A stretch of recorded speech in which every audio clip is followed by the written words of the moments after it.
Assalamualaikum warahmatullahi wabarakatuh. Pernahkah kalian mendengar kisah tentang seorang pemuda yang pergi merantau hanya bermodalkan niat dan kejujuran, lalu kembali ke tanah air 20 tahun kemudian, bukan hanya membawa harta, tapi juga cinta, keluarga, dan kehormatan? Ini adalah kisah tentang Raka, seorang pemuda Indonesia yang bekerja sebagai asisten rumah tangga di Taiwan. Ia bukan siapa-siapa, tapi karena kejujurannya, kedisiplinannya, dan rasa tanggung jawab yang tinggi, ia dipercaya untuk menjaga segalanya. Hingga akhirnya warisan besar pun diberikan padanya. Tapi, apa yang membuat sang majikan rela mewariskan harta kepada orang asing, bahkan lebih dari anak kandung mereka sendiri?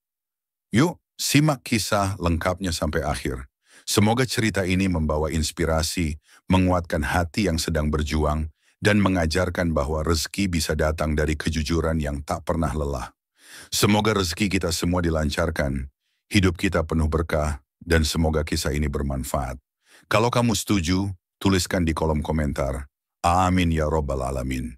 Jangan lupa like, subscribe, dan nyalakan loncengnya, agar kamu tidak ketinggalan kisah inspiratif lainnya di channel ini.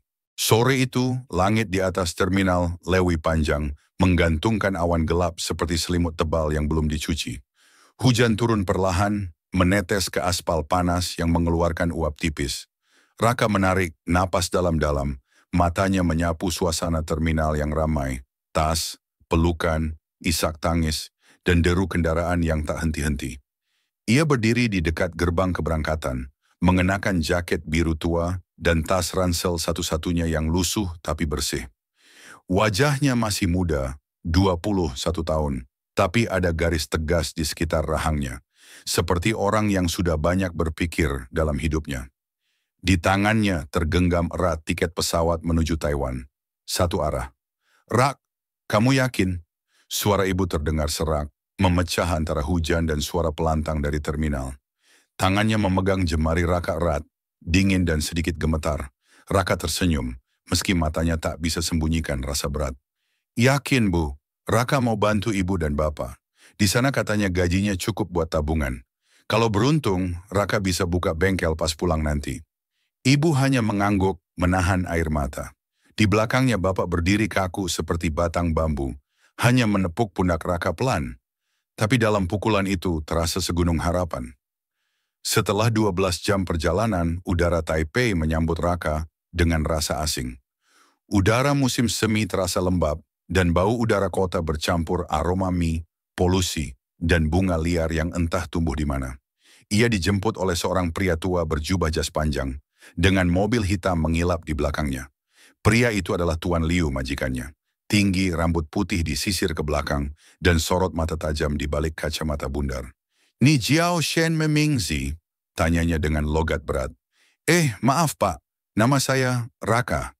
Saya orang baru dari Indonesia," jawab Raka gugup setengah membungkuk. Ia hanya hafal beberapa kalimat Mandarin dasar. Tuan Liu tidak tersenyum, hanya memberi anggukan kecil. "Baik, nanti kamu kerja, bersih rumah, urus mobil. Tapi yang paling penting, jangan malas." Raka mengangguk cepat. "Iya Pak, siap kerja." Saat mobil meluncur ke rumah besar di daerah Danshui, Raka menatap jendela dengan mata lebar. Jalan-jalan bersih, papan reklam berwarna cerah, dan semua orang tampak terburu-buru. Dunia ini benar-benar berbeda dari Bandung. Rumah majikannya seperti villa kecil, pagar besi hitam, taman mungil dengan pohon kamboja putih, dan garasi luas. Di depan pintu, seorang wanita parubaya membuka pintu sambil tersenyum hangat. Dialah Nyonya Liu. "Kamu Raka ya? Wah, akhirnya datang juga. Masuk, masuk. Rumah ini perlu sentuhan tangan muda," katanya dengan logat campur Inggris dan Mandarin. Hari-hari pertama Raka berjalan penuh rasa canggung. Bahasa adalah penghalang. Ia sering hanya bisa menebak perintah dari gerakan tangan atau ekspresi wajah. Tapi Raka cepat belajar. Ia mencatat semua kosakata penting dalam buku kecil yang selalu dibawa di saku bajunya. Broom adalah Xiao Ba, mobil adalah Chezi, minyak adalah Yu. Setiap pagi ia menyapu halaman dengan semangat. Setiap sore ia mencuci mobil dengan teliti, memoles hingga mengilap seperti baru keluar dari showroom. Tak pernah sekalipun ia terlihat kumal. Bajunya selalu disetrika rapi, rambut disisir, dan badannya wangi sabun. Suatu hari, Nyonya Liu memperhatikannya diam-diam lalu berkata kepada suaminya saat makan malam, "Anak ini beda. Dia bersih, rajin, dan tak pernah membantah." Tuan Liu hanya mendengus. Tapi sejak itu, ia mulai menyerahkan kunci mobil langsung ke Raka. "Ini, kau tahu kapan ganti oli? Jangan biarkan mobilku mogok di jalan," katanya suatu pagi. "Iya, Pak. Saya cek kilometernya seminggu sekali. Oli masih bagus. Tapi minggu depan sudah waktunya," jawab Raka dengan percaya diri. Tuan Liu memandang Raka lama, lalu mengangguk. "Pintar." Malam itu Raka duduk di kamarnya yang kecil tapi nyaman. Ia membuka dompet kecil tempat menyimpan foto keluarga. Di sana ada wajah ibu, bapak, dan adik perempuan satu-satunya. Ia mengusap foto itu pelan. Raka belum jadi siapa-siapa. Tapi di sini, Raka bakal jadi orang, Bu. Tunggu, ya. Di luar, Taipei masih ramai dengan lampu-lampu dan suara motor. Tapi bagi Raka, malam itu terasa sunyi. Namun sunyi yang penuh harap. Hari-hari Raka mulai membentuk pola yang nyaris sempurna. Bangun sebelum matahari, merapikan tempat tidur, menyapu halaman yang selalu bersih, mengecek jadwal servis kendaraan, hingga menyiapkan teh hangat untuk Tuan dan Nyonya Liu sebelum mereka sarapan. Meskipun statusnya hanyalah seorang pekerja, rumah itu tak pernah membuat Raka merasa kecil. Ada ketegangan ya, terutama dari Tuan Liu yang tegas dan minim bicara. Tapi Nyonya Liu mengimbanginya dengan sikap hangat dan penuh perhatian. "Raka, kamu boleh ambil waktu istirahat siang sedikit lebih lama kalau capek," ucap Nyonya Liu suatu hari saat melihat Raka mengepel lantai meski udara luar sangat panas. "Tidak apa-apa, Nyonya. Saya sudah biasa kerja keras di kampung juga," jawab Raka sambil tersenyum, menghapus peluh di kening. Nyonya Liu terkekeh pelan. "Kalau semua anak muda sepertimu, mungkin dunia jadi tempat yang lebih bersih." Suatu akhir pekan, Tuan Liu duduk di teras sambil membaca koran. Raka mendekat pelan dan bertanya, "Pak, apakah saya boleh bantu bersihkan bagian dalam mobil hari ini?" Tuan Liu melipat koran perlahan. "Kau tahu cara membuka filter AC?" "Ya, Pak. Kalau Bapak izinkan, saya bisa bersihkan juga mesinnya dari debu ringan." Tuan Liu memperhatikan pemuda itu beberapa detik, lalu menyerahkan kunci mobil tanpa berkata apa-apa. Tapi dari caranya menyerahkan, itu bukan sekadar izin, itu kepercayaan. Dan Raka seperti biasa menepatinya. Mobil itu kembali kinclong, mesin terdengar halus, dan bahkan kaca spion tak menunjukkan noda sekecil apapun. Waktu berjalan, musim panas datang membawa udara lengket dan pekerjaan rumah yang semakin berat. Tapi Raka tak pernah mengeluh. Setiap sore, ia menyiram tanaman di taman kecil depan rumah. Bunga Kamboja yang semula layu, kini kembali mekar. Suatu malam, saat makan malam bersama, Tuan Liu berkata pelan, "Kau sudah seperti jam tangan yang tak pernah telat, Raka." Raka terdiam, bingung apakah itu pujian atau sindiran. Namun Nyonya Liu tersenyum lembut dan menambahkan, "Jam tangan yang sangat berharga." Raka tidak punya banyak teman di Taiwan. Kadang ia merasa kesepian, apalagi ketika melihat keluarga lain berkumpul di taman kota saat hari libur. Tapi setiap kali rasa sepi itu datang, ia ingat tujuan awalnya. "Saya tidak ke sini untuk bersenang-senang. Saya ke sini untuk memperbaiki hidup," gumamnya pada diri sendiri di depan cermin kecil di kamarnya. Ia mulai menyisihkan sebagian dari gajinya. Setiap bulan ia mengirim uang ke keluarganya di Bandung, sisanya ia simpan dalam tabungan. Ia juga mulai mencatat pengeluaran dengan rapi dalam buku kecil. 3 tahun berlalu, rambut Raka lebih pendek sekarang, lebih rapi. Wajahnya terlihat dewasa dan geraknya lebih mantap. Suatu hari, Nyonya Liu menatapnya lama dari balik jendela dapur. "Pak, Raka ini bukan anak biasa. Dia menjaga rumah kita lebih baik daripada anak sendiri." Tuan Liu hanya mengangguk. Dia tahu tanggung jawab. Jarang ada yang seperti itu. Hari itu Leon, anak semata wayang keluarga Liu, datang berkunjung dari luar negeri. Berjas rapi, penuh percaya diri, dan berbicara cepat. Ia bersalaman dengan Raka dan berkata, "Jadi kamu, Raka, ayah dan ibu sering cerita soal kamu. Sepertinya kamu yang lebih sering ada di rumah ini daripada aku." Raka hanya menunduk sopan. "Saya cuma bantu jaga rumah, Tuan Muda." Leon tersenyum kecil. "Dan kamu melakukannya dengan sangat baik. Terima kasih." Malam itu Tuan Liu memanggil Raka ke ruang kerjanya. Di sana meja kayu tua dipenuhi berkas dan dokumen. Raka, kau tahu usia kami sudah tak muda. Kalau suatu hari kami tiada, jangan tinggalkan rumah ini begitu saja. Rumah ini juga rumahmu. Raka menelan ludah. Maaf Pak, saya tidak pantas menerima. Tuan Liu mengangkat tangannya pelan, menghentikan Raka berbicara. Pantas atau tidak, bukan kau yang menilai, tapi kami, dan kami percaya padamu. Raka terdiam lama. Kata-kata itu menancap di hatinya seperti paku yang dalam, bukan luka, tapi penanda. Ia tak pernah merasa lebih dihargai dalam hidupnya seperti malam itu. Saat Raka kembali ke kamarnya, ia duduk di ranjang dan menatap langit-langit. Hujan turun pelan, membasahi genteng rumah tua itu. Tapi di dalam, hangat, mungkin benar pikirnya. Rumah ini belum bernama, tapi untuk pertama kalinya ia merasa seperti pulang. Pagi itu, udara lebih dingin dari biasanya. Kabut tipis masih menggantung di halaman ketika Raka selesai menyiram tanaman. Ia melangkah ke dapur dengan tenang, menyiapkan teh hijau untuk Tuan dan Nyonya Liu seperti biasa. Namun saat ia hendak menyajikan teh ke ruang makan, terdengar suara jatuh dari lantai atas. Bunyi tubuh menabrak lantai kayu, membuatnya sontak menjatuhkan nampan. Tanpa pikir panjang, Raka berlari menaiki tangga, 2 anak tangga sekaligus. Di sana, di depan pintu kamar, Tuan Liu tergeletak. Wajahnya pucat, bibirnya bergerak tanpa suara, dan satu sisi tubuhnya tampak lemas. Tuan Liu, Raka berlutut, menepuk pipinya perlahan. Tuan, dengar saya akan panggil ambulans sekarang. Dengan tangan gemetar tapi sigap, Raka mengambil ponsel, menghubungi nomor darurat, dan menjelaskan situasinya sejelas mungkin. Beberapa menit kemudian, ambulans tiba.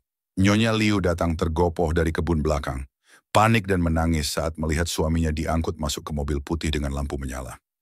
Di rumah sakit, dokter menjelaskan bahwa Tuan Liu mengalami stroke ringan. Usianya, tekanan darah tinggi, dan kelelahan menjadi penyebab utama. Untungnya ia cepat dibawa ke rumah sakit. Selama seminggu penuh, Raka menjadi pengurus utama rumah itu. Ia tidak hanya membersihkan, tetapi juga mengantar dan menjemput Nyonya Liu dari rumah sakit, menyiapkan makanan sehat, hingga membacakan jadwal pengobatan Tuan Liu yang ditulis dokter. Kenapa kamu repot sekali, Raka? Tanya Nyonya Liu saat mereka duduk di ruang tunggu rumah sakit. Karena saya bukan sekadar pekerja, Bu. Saya bagian dari rumah ini sekarang. Nyonya Liu menatapnya lama, lalu tersenyum dengan mata berkaca-kaca. Kau anak yang luar biasa. Saat Tuan Liu akhirnya kembali ke rumah, ia tampak lebih lemah, berjalan dengan bantuan tongkat. Tapi matanya tetap tajam. Selama aku di rumah sakit, rumah ini tetap berdiri, bahkan lebih rapi, ucapnya pada suatu sore sambil duduk di kursi rotan di teras. Itu karena saya hanya meneruskan kebiasaan Bapak sendiri. Disiplin dan teratur, kata Raka dengan nada merendah. Tuan Liu menatap pemuda itu. Kau bisa saja mengambil kesempatan, mengambil barang, memalsukan tanda tangan, tapi kau tidak melakukannya. Kau berbeda, Raka. Beberapa bulan kemudian, kabar dari Indonesia datang seperti petir. Adik Raka terlilit utang karena bisnis kecilnya gagal. Orang tua mereka panik. Raka menerima pesan singkat dari ibunya, suara terbata-bata saat mengabarkan bahwa mereka hampir kehilangan rumah. Malam itu Raka duduk lama di halaman belakang, menatap langit gelap. Kenapa sekarang, ya Allah? Bisiknya. Ia tahu jika ia mengirim tabungan yang ia simpan bertahun-tahun, maka impian membuka bengkel sepulang nanti harus tertunda. Tapi jika ia tak membantu, rumah orang tuanya bisa hilang. Paginya, ia masuk ke ruang kerja Nyonya Liu. Maaf Bu, saya minta izin untuk kirim uang ke kampung. Mungkin bulan ini saya tidak bisa menyisihkan untuk rencana saya sendiri. Nyonya Liu menoleh. Kirimlah Raka, keluarga selalu lebih penting dari rencana. Tuan Liu yang mendengar dari kursi samping menambahkan, kalau kekurangan, bilang saja. Kami tahu betapa berharganya kamu di rumah ini. Raka hanya bisa menunduk. Ia menolak tawaran bantuan lebih, tapi dalam hati, rasa syukur menyesakkan dadanya. Beberapa tahun kembali berlalu. Raka kini dikenal oleh tetangga sekitar sebagai pemuda bersih dan cepat tanggap. Bahkan saat ada ban pecah di jalan dekat rumah, warga memanggilnya lebih dulu sebelum montir. Ia bukan sekadar pekerja, ia adalah bagian dari lingkungan. Dan saat Leon datang berkunjung lagi, kini bersama istri dan anak-anaknya, ia berkata sambil menepuk bahu Raka. Sejujurnya, Ayah dan ibu lebih sering memuji kamu daripada aku sendiri. Ah, Tuan Leon bercanda, jawab Raka. Kikuk. Tidak, aku serius. Kamu bukan hanya pekerja di sini. Kamu penjaga keluarga kami. Raka tersenyum kecil. Di luar daun-daun mulai berguguran, menandakan musim gugur telah datang. Tapi hatinya tetap hangat. 20 tahun. Angka itu seperti mantra yang tak disadari, telah perlahan mengukir dirinya dalam tubuh dan pikiran Raka. Rambutnya yang dulu hitam legam kini mulai dihiasi helai-helai abu. Wajahnya lebih tenang, tapi matanya tetap hidup. Pagi itu seperti biasa, ia memoles mobil keluarga Liu dengan tangan yang masih sigap. Tapi berbeda dari biasanya, seorang perempuan muda menghampirinya. Berhijab biru muda, mengenakan jas putih, dan mengenalkan diri dengan senyum tulus. Assalamualaikum. Permisi, saya Aisyah. Saya perawat pribadi Nyonya Liu. Baru mulai minggu ini. Raka menoleh dan tersenyum, membalas salam. Waalaikumsalam. Selamat datang. Saya Raka. Aisyah berasal dari Kaohsiung, Taiwan bagian selatan. Keluarganya adalah mu'alaf sejak kakek mereka memeluk Islam. Aisyah fasih bahasa Mandarin, Hokkien, dan sedikit-sedikit bahasa Indonesia karena sering ikut kegiatan komunitas Muslim Indonesia di Taipei. Hari-hari mereka mulai bersinggungan. Setiap pagi Raka menyuguhkan teh, Aisyah mencatat tekanan darah. Setiap sore mereka bergantian menemani Nyonya Liu menonton TV atau berjalan pelan di taman kecil. Raka, kamu kerja di sini sudah lama sekali ya? Tanya Aisyah suatu sore sambil menyapu daun di halaman. Iya, sudah 20 tahun, jawab Raka pelan, memungut daun satu persatu. Saya datang waktu umur 21, sekarang sudah kepala 4. Kenapa betah? Tanya Aisyah sambil menoleh. Raka berhenti sejenak. Karena saya tidak pernah merasa dibedakan. Tuan dan Nyonya memperlakukan saya seperti keluarga.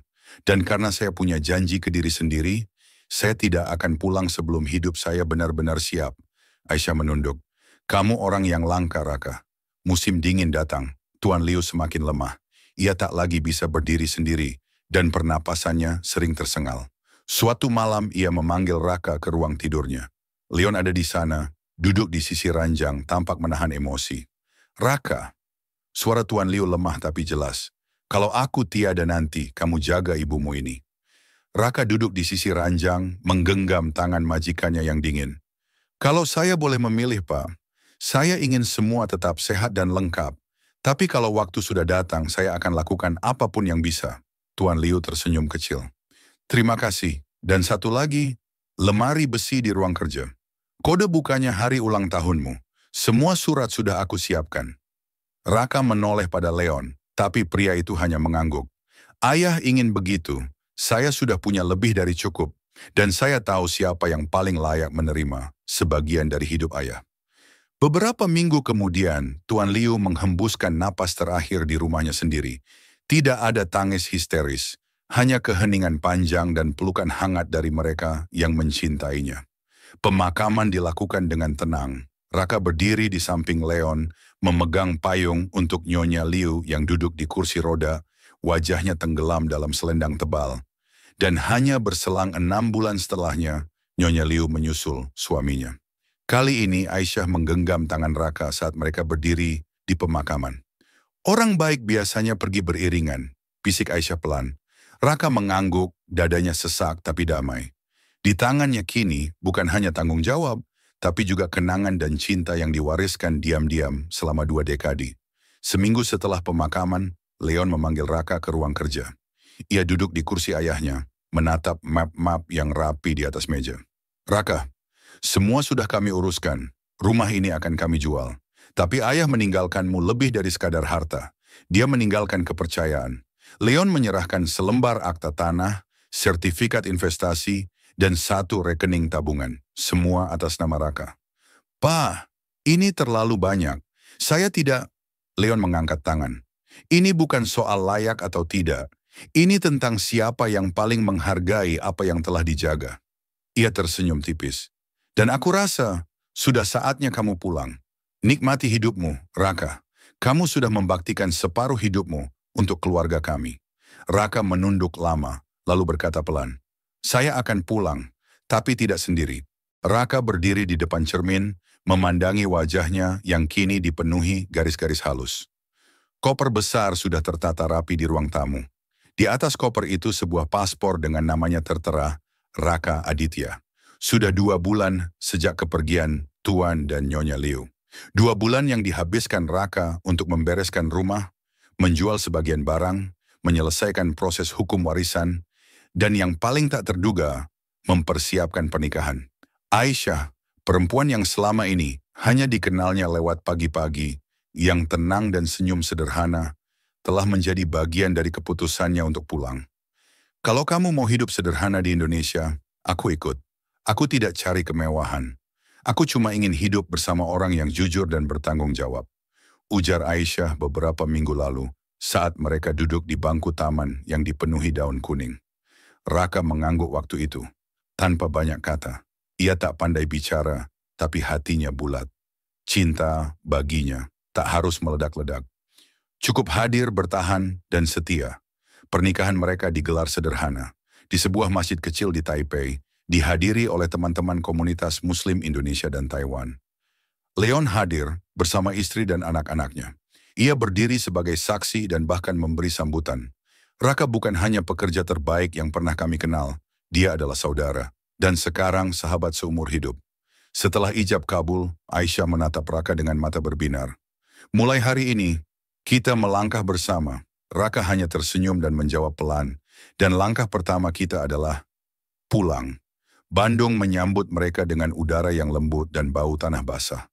Rumah yang dulu kecil dan reot kini telah direnovasi. Halamannya luas, penuh tanaman bunga yang ditanam ibunya saat muda. Keluarga Raka menyambut Aisyah dengan tangan terbuka. Ibunya memeluk menantu barunya seperti anak sendiri. Ayahnya, meski sudah agak sepuh, masih semangat membimbing cucu pertamanya yang kini berusia 5 tahun. Ya, Raka dan Aisyah pulang bukan hanya berdua. Mereka membawa serta 3 anak. Hasan, Fatimah, dan Yusuf, buah cinta dan kesabaran yang tumbuh selama tahun-tahun terakhir mereka di Taiwan. Raka membuka bengkel kecil di dekat rumah, lengkap dengan peralatan modern yang ia beli dari hasil warisan. Bukan sekadar bisnis, tapi bentuk kecintaannya pada keteraturan dan tanggung jawab. 2 hal yang dulu membuat Tuan Liu mempercayainya. Aisyah membuka kelas belajar mengaji untuk anak-anak di lingkungan rumah. Ia tidak hanya mengajar huruf-huruf hijaiyah, tapi juga bercerita, bernyanyi, dan membuat suasana kampung menjadi lebih hidup. Suatu sore Raka duduk di beranda rumah, memandangi matahari yang turun perlahan di ufuk barat. Anak-anak bermain kejar-kejaran di halaman, Aisyah sedang menyiram bunga. Ia menghirup teh hangat, tersenyum, dan berkata pelan pada dirinya sendiri. Dulu aku datang merantau karena tak punya apa-apa. Sekarang aku pulang membawa segalanya. Lalu ia memandang langit, seolah berbicara dengan 2 sosok yang kini hanya ada dalam ingatannya. Terima kasih Tuan, terima kasih Nyonya, saya sudah pulang. Dan dalam keheningan sore itu, angin berhembus pelan, membawa aroma teh dan melati.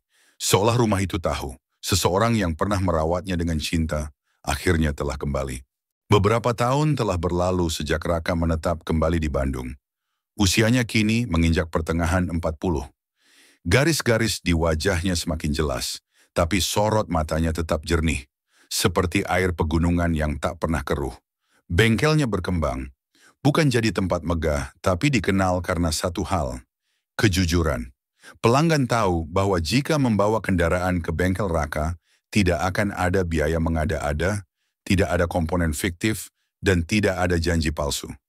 Aku tahu mobilmu belum butuh ganti oli bulan ini, tapi kalau mau dicek tekanan ban, bisa. Gratis, kata Raka suatu pagi kepada seorang pelanggan tetap.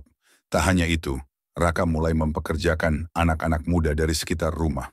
Anak-anak yang dulu dianggap susah diatur, sekarang sibuk di bawah kolong mobil, mengenakan baju kerja dan belajar keterampilan. Salah satu dari mereka, Aldi, pernah berkata, Pak Raka itu guru hidup. Kerja di sini bukan cuma soal mesin, tapi juga soal cara kita hidup. Di rumah suasana hangat selalu menyambut. Aisyah kini sibuk membimbing remaja putri yang ingin belajar ilmu agama. Ia juga aktif di komunitas sosial, membantu ibu-ibu membangun usaha kecil-kecilan. Anak-anak mereka tumbuh dengan nilai-nilai yang mereka warisi tanpa harus diminta. Tanggung jawab, kerapian, dan kesungguhan hati. Pada suatu malam, saat hujan turun deras dan petir sesekali menyambar, Hasan, anak sulung mereka, bertanya sambil duduk di ruang tengah. Ayah, kenapa dulu ayah nggak tinggal di Taiwan aja? Kan enak, rumah besar, harta banyak. Raka menoleh dari kursi goyangnya. Ia memandangi anaknya yang kini hampir remaja. Karena rumah bukan tempat yang besar, nak. Rumah itu tempat di mana kita bisa jujur, dihargai, dan memberi arti. Dan tempat itu ada di sini. Hasan mengangguk pelan lalu tersenyum. Kalau gitu, aku juga pengen jadi orang seperti ayah nanti. Raka mengelus kepala anaknya. Dalam hati ia tahu, warisan paling berharga yang bisa ia tinggalkan, bukan rumah, mobil, atau uang, tapi nilai. Malam itu, saat semua tertidur, Raka berjalan ke halaman. Hujan sudah reda. Tanah basah menebarkan aroma nostalgia. Ia menatap langit, mengingat kembali jalan panjang yang telah ia tempuh. Dari gang kecil di kampungnya ke kota asing yang tak ia mengerti bahasanya, ke rumah besar milik dua orang tua yang mempercayainya. Dan kembali lagi, membawa cinta, keluarga, dan ketenangan. Ia tersenyum kecil, lalu menutup mata. Dan dalam diamnya malam Bandung, seorang pahlawan tanpa sorotan kamera berdiri tegak, membuktikan bahwa tidak semua pahlawan memakai jubah, ada yang memakai sarung, baju bersih, dan membawa cinta pulang ke rumah. Subhanallah, dari pembantu rumah tangga menjadi pemilik bengkel, dari perantau menjadi kepala keluarga yang penuh cinta. Raka menunjukkan bahwa keberhasilan sejati bukan hanya soal harta, tapi soal bagaimana kita menjaga amanah, menepati janji, dan pulang dengan kepala tegak. Jika kisah ini menyentuh hatimu, bagikan ke teman atau keluarga yang sedang berjuang. Karena siapa tahu, satu kisah bisa menjadi cahaya bagi orang lain. Sampai jumpa di cerita berikutnya. Wassalamualaikum warahmatullahi wabarakatuh.